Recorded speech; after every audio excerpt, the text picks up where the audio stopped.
पिछले वीडियो में हम बात कर रहे थे आपसे, टॉपिक था हमारा डिटरमाइनर प्लस नाउन। इस टॉपिक पर हम बात कर रहे थे। तो डिटरमाइनर के बारे में हमने दो टॉपिक पे बात किया पिछले वीडियो में कि डिटरमाइनर के अंतर्गत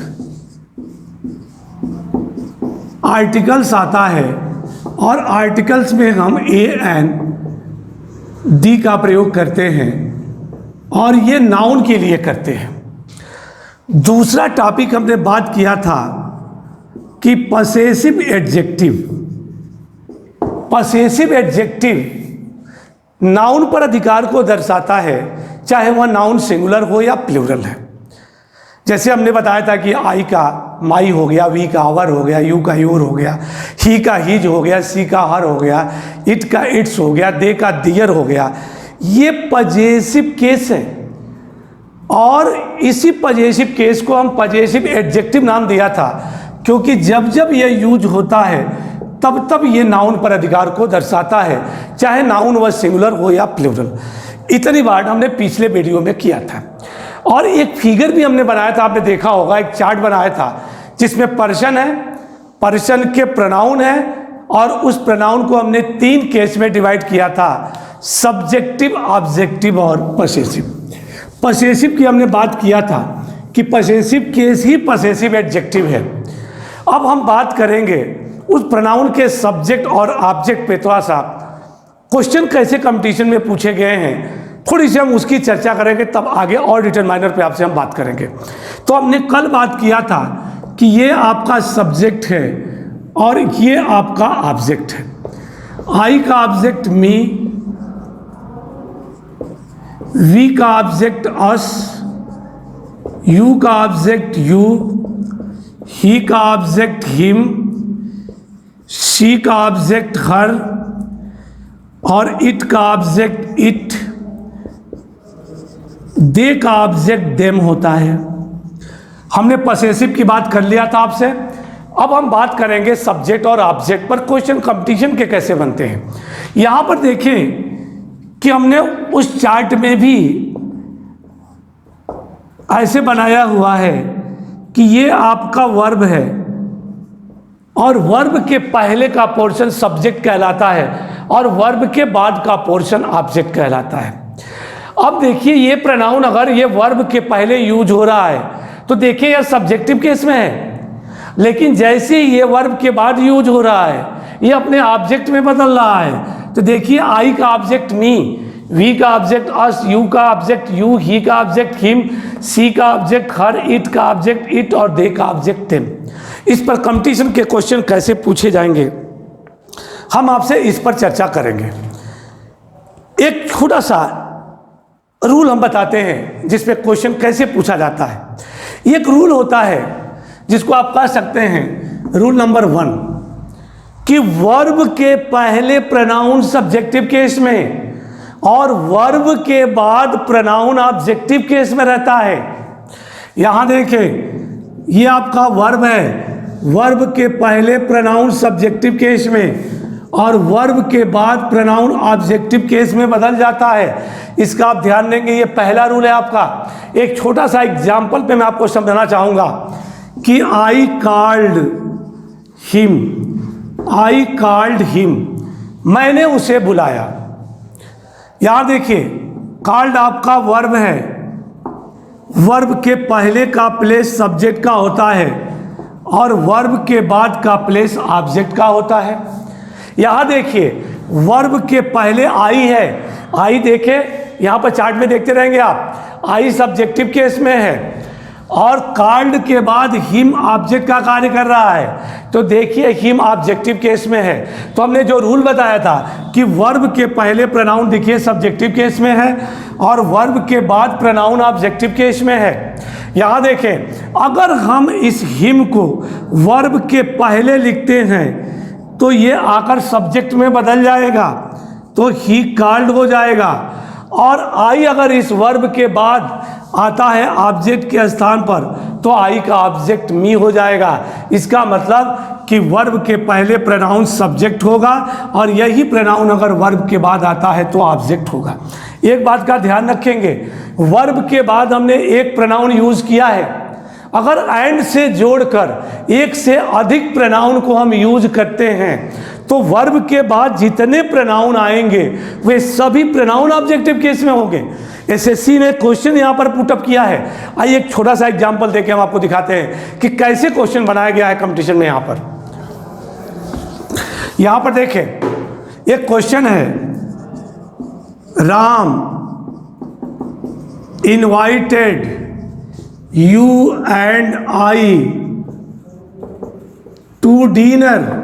यहां देखें question, Ram invited you and I to dinner.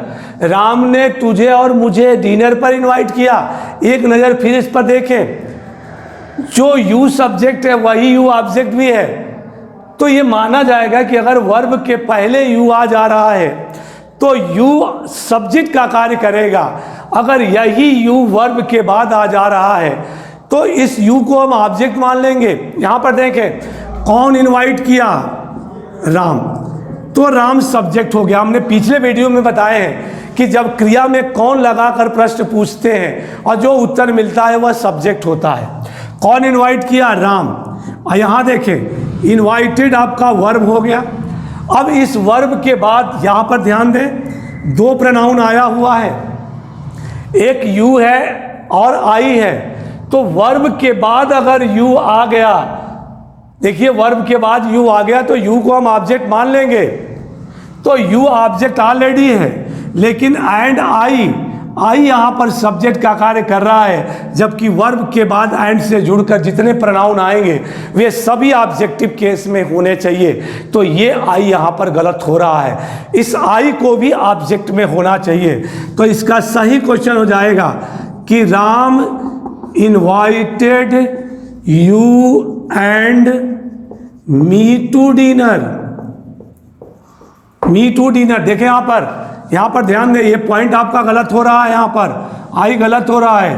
अब देखिए यू एंड मी, हमने यू ऑलरेडी ऑब्जेक्ट है और हमने आई को भी ऑब्जेक्ट में बदल दिया, तो मी हमारा ऑब्जेक्ट हो गया। इसका मतलब ये हुआ कि वर्ब के बाद हमारे जितने प्रोनाउन आ रहे हैं वे सारे प्रोनाउन ऑब्जेक्टिव केस में होने चाहिए। ये इस मॉडल पर एसएससी सीजीएल ने क्वेश्चन पूछा है। एक रूल ये हो गया कि वर्ब के बाद आपके जितने प्रोनाउन आएंगे वे सारे प्रोनाउन ऑब्जेक्टिव केस में ही होने चाहिए। एक और एग्जांपल देते हैं, एक स्पॉटिंग एरर आपको देते हैं, इसको कैसे पूछेगा आप। यहां पर देखिए दूसरा एग्जांपल, इसको हम मिटा नहीं रहे, इसको आप देखते रहेंगे। यहां पर देखिए, Sita told you he and I a story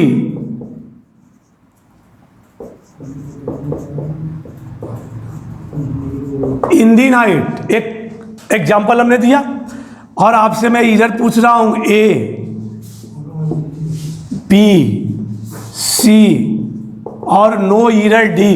देखें यहां पर सीता टोल्ड, किसने सुनाई? सीता ने, तो सीता सब्जेक्ट हो गया, टोल्ड आपका यहां वर्ब हो गया। क्रम से देखेंगे, सेंटेंस जानना इसलिए जरूरी है। वर्ब हो गया, वर्ब के बाद यू आया, वर्ब के बाद अगर यू आ जा रहा है तो यू को ऑलरेडी हम ऑब्जेक्ट मान लेंगे, तो यू ऑब्जेक्ट है। लेकिन ही एंड आई, देखिए यहां पर ही सब्जेक्टिव है और आई भी सब्जेक्टिव है, जबकि वर्ब के बाद जितने प्रोनाउन एंड से जुड़कर आएंगे वे सभी ऑब्जेक्टिव केस में होने चाहिए, इसलिए ये पॉइंट बी हमारा गलत है। अब इसको हम सही कैसे करें? अगर ही एंड आई के जगह पर हिम एंड मी लिख दें तो हमारा सेंटेंस आपका सही हो जाएगा।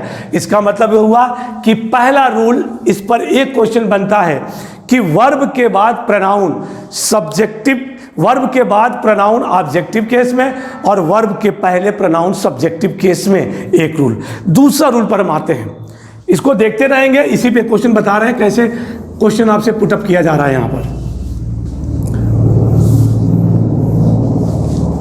यहां पर देखें रूल नंबर 2, लेट के बाद प्रोनाउन ऑब्जेक्टिव केस में रहता है।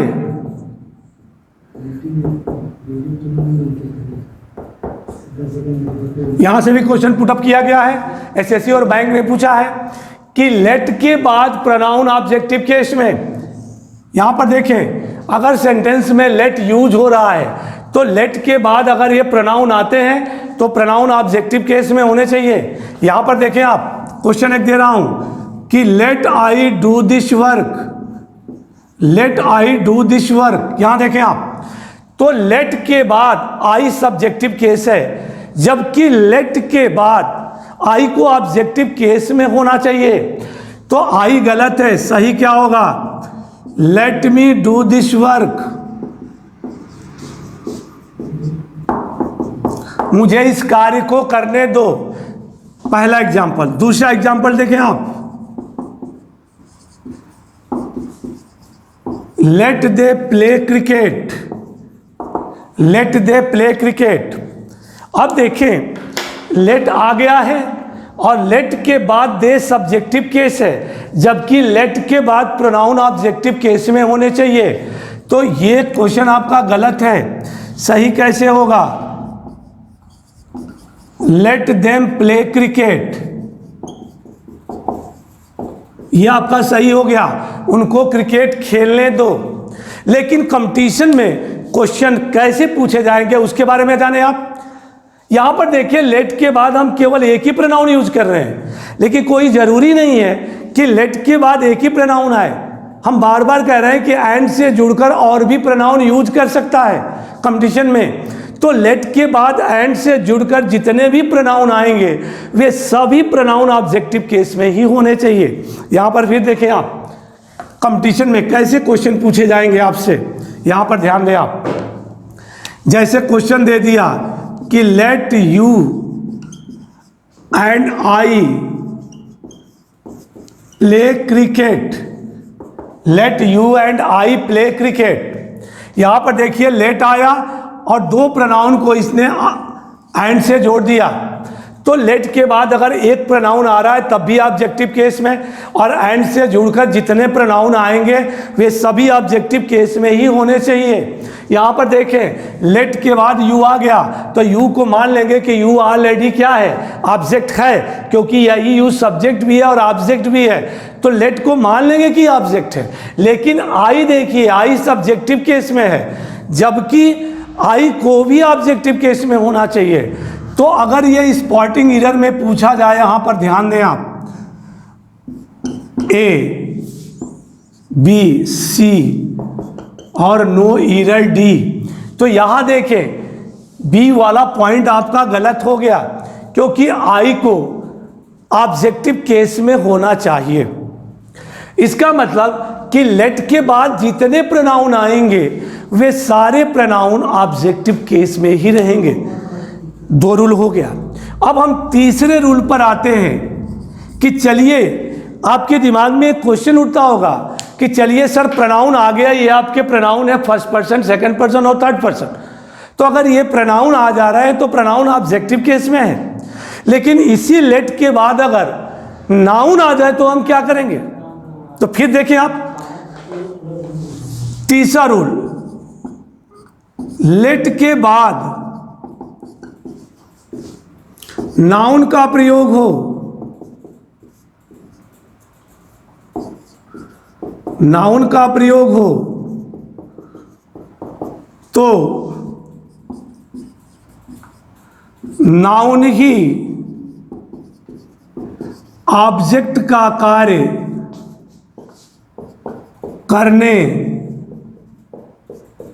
लगता है। यहां देखें आप कि लेट के बाद नाउन का प्रयोग हो तो नाउन ही ऑब्जेक्ट का कार्य करने लगता है, इसलिए उस नाउन में कोई परिवर्तन नहीं करते हैं।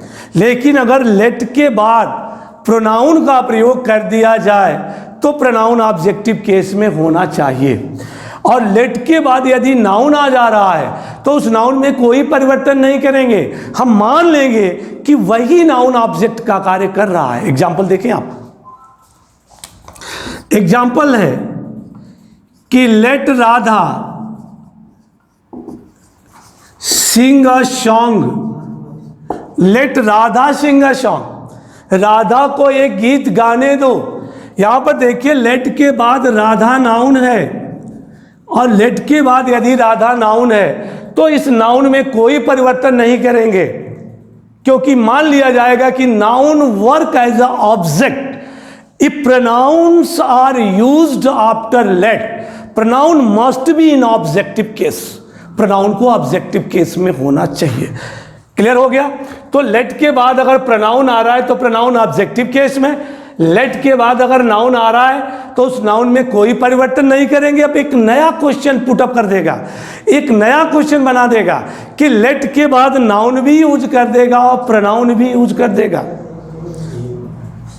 तो नाउन यूज होगा तो नाउन में कोई परिवर्तन नहीं होगा, लेकिन यदि प्रोनाउन यूज करता है तो उस प्रोनाउन को ऑब्जेक्टिव केस में होने चाहिए। ये नया क्वेश्चन का क्रिएशन वो कर सकता है। आइए दिखाते हैं एग्जांपल आपको।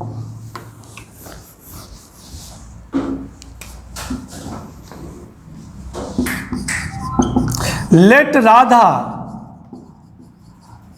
And I attend the class. देखिए क्वेश्चन यहां पर स्पॉटिंग एरर देखें कैसे पूछा जाता है नए नए question. A B C no error D.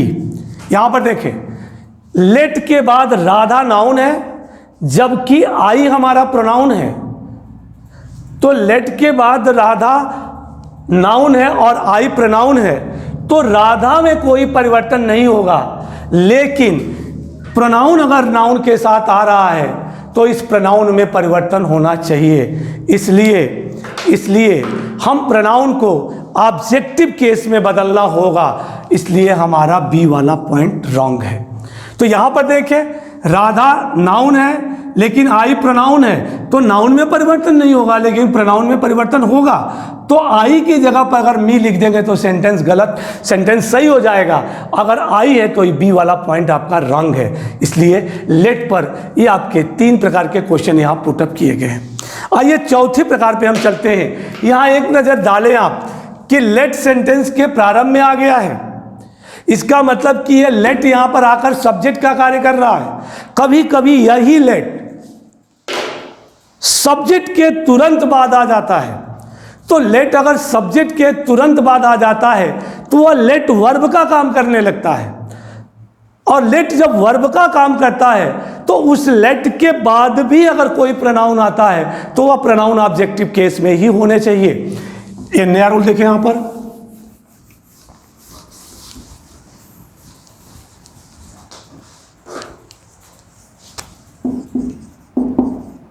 Late work as a verb, as verb. Let verb का काम करता है। कैसे करता है? यहां पर स्ट्रक्चर देखें, सब्जेक्ट है, सब्जेक्ट के बाद आपका लेट आ गया तो यही लेट वर्ब का काम करेगा। लेकिन लेट के बाद अगर प्रोनाउन आता है तो pronoun must be in objective case. निश्चित रूप से उस प्रोनाउन को ऑब्जेक्टिव केस में ही होने चाहिए। यहां पर देखें आप, जैसे The teacher let me attend the class.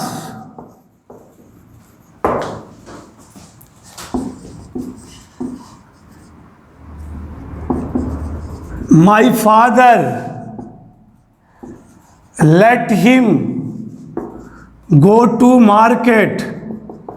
Go to market. यहां पर देखें, यहां पर सब्जेक्ट का कार्य टीचर कर रहा है, यहां पर सब्जेक्ट का कार्य फादर कर रहा है, और इस यहां पर लेट आ रहा है। ये लेट यहां पर वर्ब का काम कर रहा है। यहां पर देखें, यहां पर तो इसके बावजूद भी लेट के बाद ये प्रोनाउन जो आ रहा है ये प्रोनाउन ऑब्जेक्टिव केस में होना चाहिए। अर्थ क्या लिख लेगा? The teacher let me attend the class. Teacher ने मुझे क्लास अटेंड करने दिया।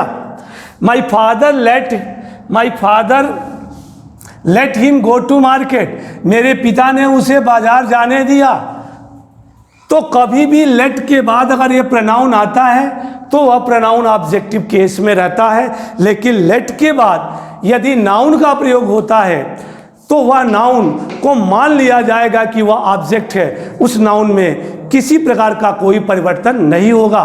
तो हमने पिछले वीडियो में जो पार्ट 1 का था उसमें एक पिक्चर हमने बनाई थी, हमने एक चार्ट बनाया था, आपको दिखाया था कि सब्जेक्ट है, ऑब्जेक्ट है, पसेसिव केस है। तो पसेसिव केस ही पसेसिव एडजेक्टिव का कार्य करता है, क्योंकि जैसे ही पसेसिव केस का यूज हम सेंटेंस में करते हैं तो उसके तुरंत बाद नाउन आ जाता है, और वह नाउन पसेसिव केस ही नाउन को डिटरमाइन करता है। वह नाउन सिंगुलर भी हो सकता है, वह नाउन प्लूरल भी हो सकता है। इसकी चर्चा हमने किया था। साथ में उस चार्ट में हमने सब्जेक्ट और ऑब्जेक्ट भी दिखाया था।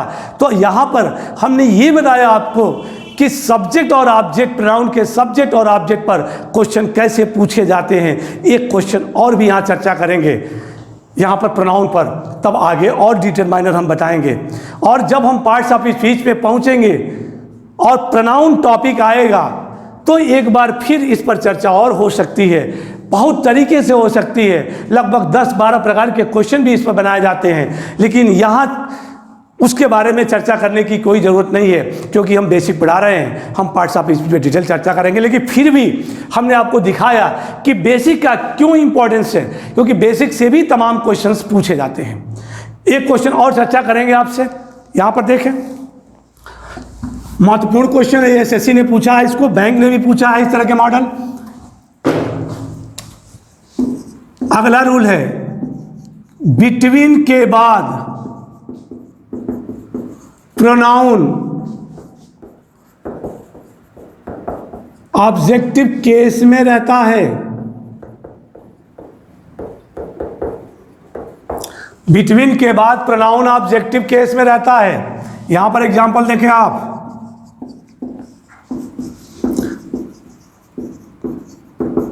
There is friendship between you and me, there is friendship between you and me. यहां पर देखें बिटवीन का प्रयोग हुआ। हमेशा ध्यान रखेंगे कि बिटवीन के बाद कंजंक्शन एंड का प्रयोग होता है।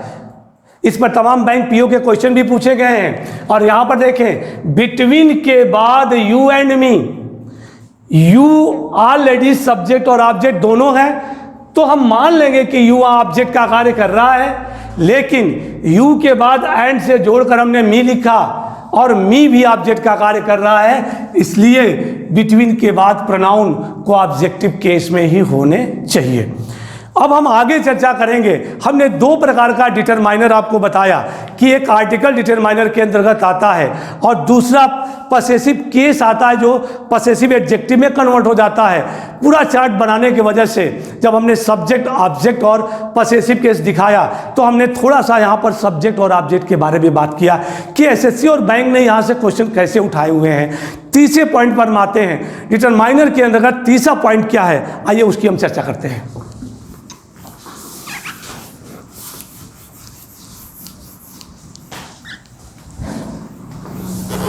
यहां पर देखें, जो तीसरा डिटरमाइनर का पॉइंट है उसको कहते हैं हम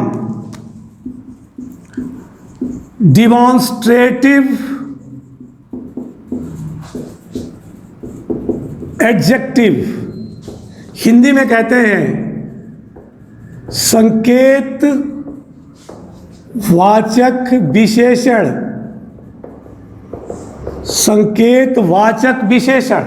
यहां पर ध्यान दें, हमने कहा था कि जितने प्रोनाउन से कन्वर्टेड एडजेक्टिव होते हैं वे नाउन की क्वालिटी को ना बताकर वह नाउन का निर्धारण करते हैं। यहां पर देखिए, इसका नाम हमने रखा है डिमॉन्स्ट्रेटिव एडजेक्टिव, संकेतवाचक विशेषण।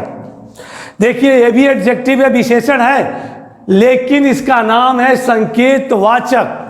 संकेतवाचक का मतलब हुआ कि यह एक ऐसा एडजेक्टिव है जो नाउन को डिमॉन्स्ट्रेट करता है, नाउन की तरफ इशारा करता है। लेकिन ध्यान देना, नाउन की क्वालिटी को नहीं बता रहा है, यह नाउन की तरफ इशारा कर रहा है। इसी को कहते हैं नाउन का निर्धारण करना।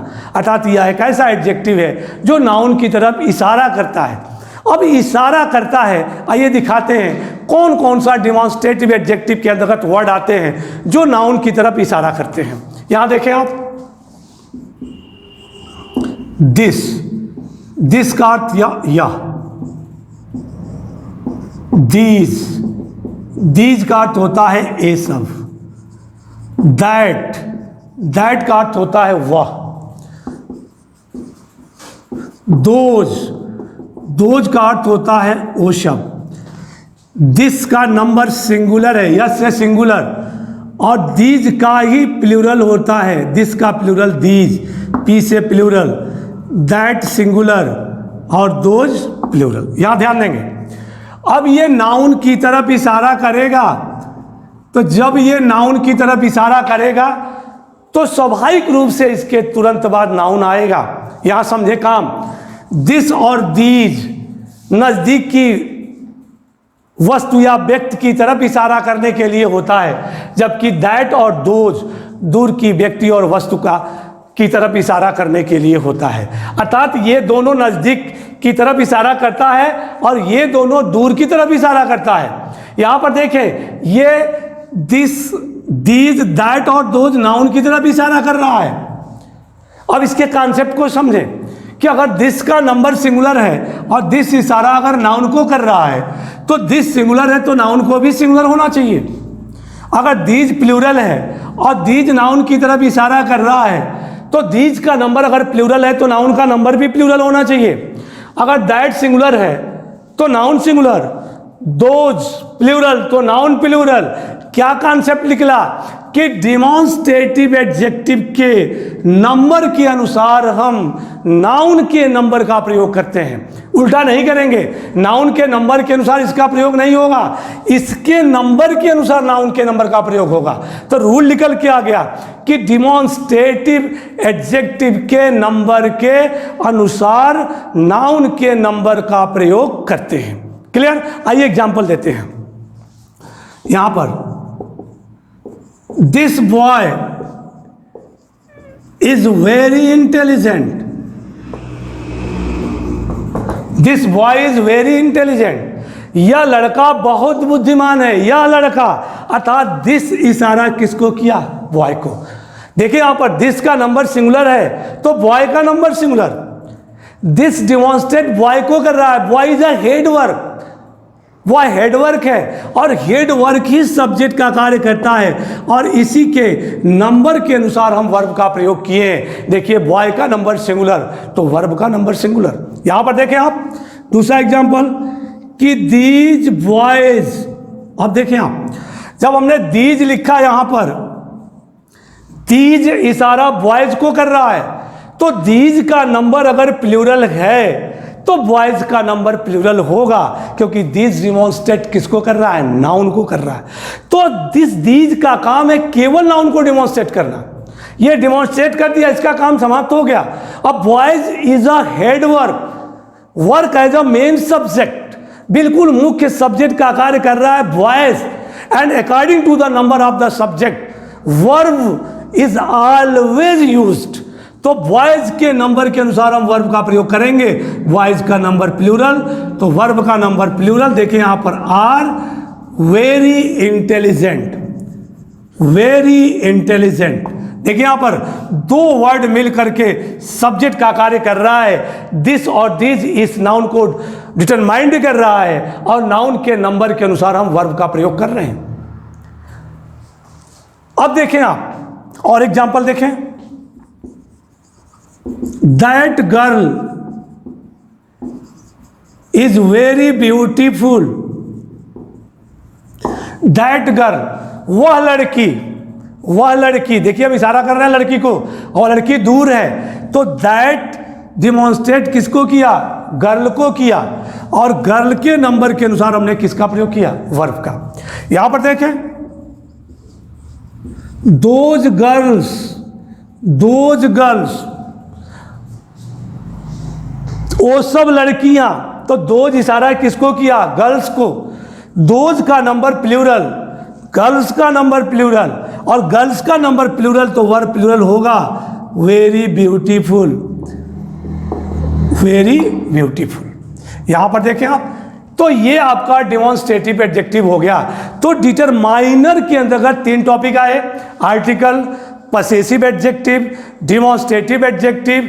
ये तीनों क्या करते हैं कि नाउन को डिटरमाइन करते हैं, नाउन का निर्धारण करते हैं। एक बार और रिकैप करते हैं आपको कि आर्टिकल ये बताता है कि नाउन निश्चित है कि अनिश्चित है। दूसरा टॉपिक हमने पसेसिव एडजेक्टिव की बात किया कि पसेसिव कैसी पसेसिव एडजेक्टिव है, वह नाउन पर अधिकार को दर्शाता है, चाहे वह नाउन सिंगुलर हो या प्लूरल, तो वह अधिकार को दर्शा रहा है। और ये डिमॉन्स्ट्रेटिव एडजेक्टिव हो गया, ये नाउन को डिमॉन्स्ट्रेट कर रहा है, नाउन की तरह इशारा कर रहा है, लेकिन तीनों नाउन की क्वालिटी को नहीं बतलाए, इसलिए इसको हम कहेंगे डिटरमाइनर। आगे हम चलते हैं।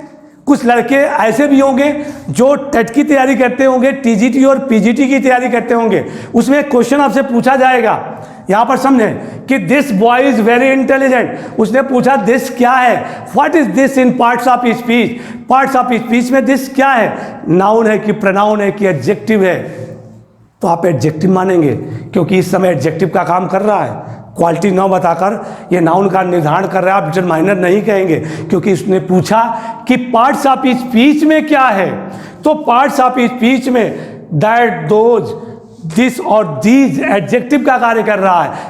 पार्ट्स ऑफ स्पीच में एडजेक्टिव है। अगर ये पार्ट्स ऑफ स्पीच शब्द न लगाता हो तो डिटरमाइनर का ऑप्शन है, तो डिटरमाइनर पे टिक लगाएंगे।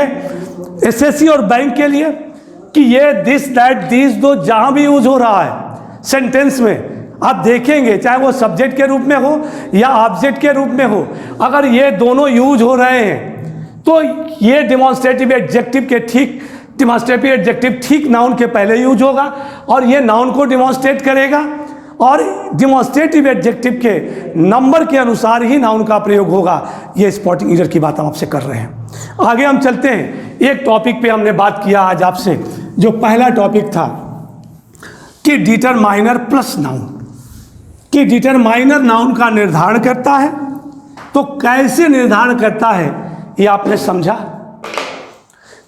कैसे निर्धारण करता आपने समझा। अगले टॉपिक में हम बात करेंगे आपसे दूसरा पॉइंट हमने जो बताया क्रम कि डिटरमाइनर एडजेक्टिव प्लस नाउन पे बात करेंगे, अगले टर्म पे बात करेंगे। Thank you.